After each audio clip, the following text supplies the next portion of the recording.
ရစေဝါတုံးဆွဲမှုကြောင့်ဘဝပြတ်သူတွေအများအများရှိခဲ့ပေမဲ့မူရစေရောင်းချသူလူနည်းစုကတော့ငွေကြေးအများအပြားစုဆောင်းမိပြီးတန်းကျွဲတထေတွေဖြစ်လာခဲ့ကြပါတယ်။မူရစေဝါရောင်းချတဲ့လူဆိုးကောင်းဆောင်တွေဟာဥပဒေနဲ့မလွတ်ကင်းတဲ့တခြားရာဇဝတ်မှုတွေကိုပါပူးရဲကျူးလွန်လေးရှိကြပြီးတော့ဒုစရိုက်လောကမှာဩဇာကြီးမားတဲ့မူရရာဇာတွေဘိန်းပြင်တွေလည်းဖြစ်ပါတယ်။ပြီးခဲ့တဲ့သတင်းပတ်ကကမ္ဘာအချမ်းသာဆုံးစရင်ဝင်ခဲ့တဲ့မူရရာဇာ9ဦးအကြောင်းကိုဖော်ပြခဲ့ပြီးပါပြီ။ဒီတစ်ပတ်မှာလည်းကြန့်ရှိနေသေးတဲ့မူရရာဇာမီလီယံနာတွေအကြောင်းကိုစံတော်ချိန်ပရိသတ်တွေအတွက်ဆက်လက်ဖော်ပြပေးလိုက်ပါတယ်။မူရစင်းနဲ့ပတ်သက်တဲ့ရာဇဝတ်မှုတွေပေါ်များလာတဲ့မက္ကဆီကိုနိုင်ငံရဲ့မြေအောက်ဒုစရိုက်လောကမှာကြော်ကြားခဲ့တဲ့ရာဖေးကာရိုကွင်တာရိုဆိုတဲ့လူဆိုးကောင်းဆောင်ကလည်းအခုဖော်ပြမယ့်စီးရင်မှာပါဝင်နေပါတယ်။မက္ကဆီကိုနိုင်ငံဂွာဒါလာဂျာရာမြို့အခြေစိုက်မူရစေဝါကိုင်းကြီးကိုတည်ထောင်ခဲ့သူတဦးဖြစ်တဲ့ရာဖေးကာရိုဟာမူရစေဝါရောင်းဝယ်ဖောက်ကားမှုကနေဒေါ်လာတန်ပေါင်း650အထိချမ်းသာကြွယ်ဝခဲ့သူဖြစ်ပါတယ်။ဒါအပြင်ရာဖေးကာရိုဟာလေယာဉ်မှုတဦးနဲ့မက္ကဆီကိုအစိုးရအေဂျင့်တဦးအပါအဝင်လူတော်တော်များများကိုတပ်ဖြတ်ခဲ့သူဖြစ်ပြီးတော့1985ခုနှစ်ကဖမ်းဆီးတရားစွဲဆိုခြင်းခံခဲ့ရပါတယ်။ဒါပေမဲ့2013ခုနှစ်မှာတော့ထောင်ကပြန်လည်လွတ်မြောက်ခဲ့ကြောင်းသိရပါတယ်။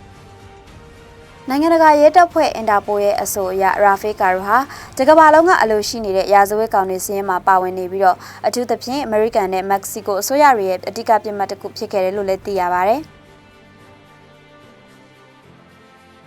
နောက်ထပ်ဖော်ပြမယ်မူရရာဇာတဦးကတော့အမေရိကန်ဒုစရိုက်လောကမှာကြော်ကြားတဲ့ Freeway Rick Ross ဆိုသူဖြစ်ပါတယ်။သူ့နာမည်ပုံမှန်တရံအရ Rap အဆိုတော် Rick Ross နဲ့လူမားနိုင်ပါတယ်။နှစ်ဦးစလုံးကနာမည်ချင်းဆင်တူသလိုအမေရိကန်နိုင်ငံသားလူမဲတွေဖြစ်ကြပေမဲ့အသက်မွေးဝမ်းကြောင်းနဲ့ရက်တီပုံချင်းနာမည်ကုန်သတင်းချင်းကတော့ကွာခြားနေတာကိုတွေ့ရမှာပါ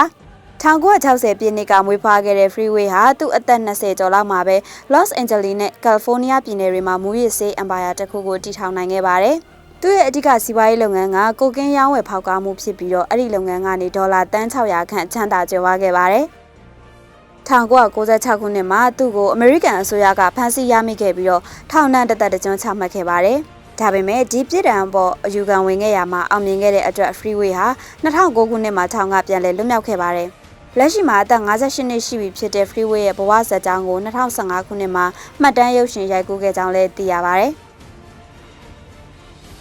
ကမ္ဘာအချမ်းသာဆုံးစီးရင်ဝင်ခဲ့တဲ့မူရရာဇာတွေထဲမှာဘရာဇီးနိုင်ငံရဲ့ဒုစရိုက်ကိုင်းကောင်းဆောင်ပေါလီယာအလက်ဇန်နာလည်းတဦးအပါအဝင်ဖြစ်ပါတယ်။ Eparito Loco လို့နာမည်နဲ့လည်းကြော်ကြားတဲ့အလက်ဇန်နာဟာမြေအောက်စီးပွားရေးလုပ်ငန်းရှင်တဦးဖြစ်ပြီးတော့အဓိကရောင်းဝယ်ဖောက်ကားတဲ့ကုန်ပစ္စည်းကတော့ကိုကင်းပဲဖြစ်ပါတယ်။ဘရာဇီးနိုင်ငံဟာတောင်အမေရိကရဲ့ဒုစရိုက်မှုထူပြောလာတဲ့နိုင်ငံတစ်ခုဖြစ်ပေမဲ့အလက်ဇန်နာရဲ့မူရကိုင်းကတော့ပြိုင်ပတ်မရှိကြီးထွားလာခဲ့ပြီးတော့၎င်းကိုယ်တိုင်ကလည်းဒေါ်လာတန်180အထိချမ်းသာကြွယ်ဝခဲ့ပါတယ်။ကိုကင်းတင်ပို့တဲ့အလက်ဇန်နာရဲ့အဓိကဈေးကွက်ကအမေရိကဈေးကွက်ဖြစ်ပြီးတော့လျှက်စစ် transformer ပုံးတွေထဲမှာလျှို့ဝှက်ထည့်သွင်းပြီးတင်ပို့ခဲ့တာပဲဖြစ်ပါတယ်။1993ခုနှစ်မှာတော့အလက်ဇန်နာကိုအမေရိကန်အစိုးရကဖမ်းဆီးရမိခဲ့ပြီးတော့ဘရာဇီးအစိုးရကိုလွှဲပြောင်းပေးအပ်ခဲ့ပါတယ်။ဘရာဇီးမှာထောင်ဒဏ်42နှစ်ကြာခံနေစဉ်အတော်အတွင်းပြီးခဲ့တဲ့2010ပြည့်နှစ်မှာတော့အလက်ဇန်နာဟာထွက်ပြေးလွတ်မြောက်ခဲ့ပြီးလက်ရှိအချိန်အထိဖမ်းဝရမ်းထုတ်ခံထားရဆဲဖြစ်ပါတယ်။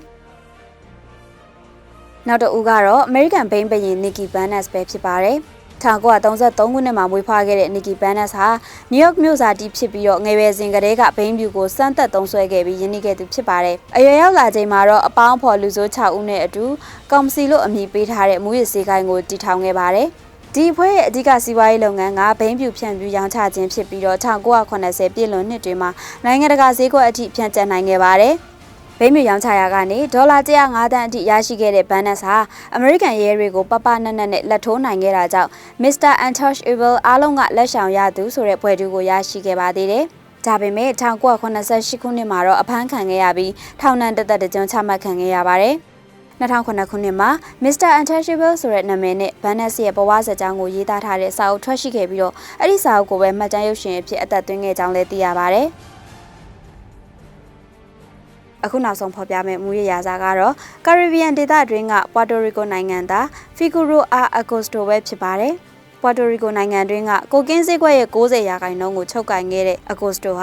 ာဒေါ်လာတန်း100အထိချမ်းသာကြွယ်ဝခဲ့သူလည်းဖြစ်ပါတယ်။အဲ့ဒီနိုင်ငံအတွင်းမှာလည်းအန်ရဲ့အကြီးဆုံးလူဆိုးကိုင်းကောင်းဆောင်ဖြစ်ပြီးတော့ရဲတပ်ဖွဲ့နဲ့မကြာခဏပြည်တန်းလိုက်တန်းကစားခဲ့သူလို့လည်းဆိုရမှာပါ။မူရစေးရောင်းချခြင်းသာမကပဲလူပြန်ပေးဆွဲတာမျိုးငွေကြေးခွာချတဲ့အလုပ်မျိုးတွေကလည်းအဂိုစတိုရဲ့စီးပွားရေးလုပ်ငန်းတွေထဲမှာပါဝင်ပါတယ်။ ပွာတိုရီကိုရဲတပ်ဖွဲ့ကအဂိုစတိုကိုဖမ်းမိသွားပြီးတော့ထောင်ဒဏ်209နှစ်အထိချမှတ်ခဲ့ပေမဲ့ထွက်ပြေးလွတ်မြောက်ခဲ့ပြီးတော့ဒိုမီနီကန်နိုင်ငံအတွင်းကိုတိမ်းရှောင်ခိုဝင်သွားခဲ့ပါတယ်2010ခုနှစ်မှာထပ်မံအဖမ်းခံခဲ့ရပေမဲ့ခေါင်းမာတဲ့အဂိုစတိုကသူပိုင်တဲ့ငွေကြေးတွေလျှို့ဝှက်သိမ်းဆည်းထားတဲ့နေရာတွေကိုထုတ်ဖော်ပြောကြားခဲ့ခြင်းမရှိတဲ့အကြောင်းဖော်ပြလိုက်ရပါတယ်ရှင်ဒီတစ်ပတ်စံတော်ချိန်ရဲ့တုဒ္ဒရေးရအစီအစဉ်ကိုဒီလောက်နဲ့ပဲရနာပါရစေရှင်နောက်တစ်ပတ်တွင်မှလည်းစိတ်ဝင်စားစရာကောင်းတဲ့တုဒ္ဒရသဆိုင်ရာအကြောင်းအရာများကိုဆက်လက်တင်ဆက်ပေးသွားအောင်မှာဖြစ်တာကြောင့်စောင့်မျှော်ကြည့်ရှုပေးကြဖို့ဖိတ်ခေါ်ရင်းနှုတ်ဆက်လိုက်ရပါတယ်ရှင်